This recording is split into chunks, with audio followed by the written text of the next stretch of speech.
Amandla kathisha-ke asekuphaseni kwabafundi akabafundisayo. Ukube kuthiwa ngangumfundisi, kona kwakungeke ngiphathe kahle ukuthi kunabazalwane nje abahamba leli bandla iminyaka ngeminyaka, kodwa impilo zabo ayishintshe. Zimndawonye, abahlubi nje abageziki, kunalokho ngazithi zibuyele emumva. Benza zonke izinto ezenziwayo banikela la ekhaya. Kwangeke ngiphathe kahle lokho. Cishe ngangoze ngimcelele eceleni ngimbuza ukuthi awungitshele ubambene nani.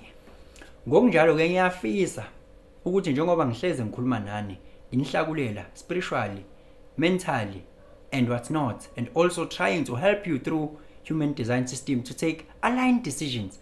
Ngiyafisa ngelinye ilanga ukuthi impilo yakho ishintshe. Ube nayo into yokuthenga nje. Ube nawo ama-resources, ungagodoli ungasabi. Nathi sasizwa, sasingekho kule level esikuyona. Mhlambe to the point ukuthi nawe uzokwazi ukuthi phela usinikelele. Ngaphansi kwe-Akashian Media sine section lapha ku www.akashianmedia.co.za ebhala ukuthi buy us coffee. Uma ukuthi izinto esizenzayo uyazithanda, lo msebenzi esiwenzayo uyawuthanda, ubona ukuthi umoya wakho uyakuhola ukuthi nakho la nginganikela khona, siyacela ukuthi usithengele i-coffee lapha ya. Usithengele i-coffee 10 rand wakho, 20 rand wakho, noma ngawo 20,000 mawuhola umoya, ngoba la khona inhliziyo yakho ila khona imali yakho.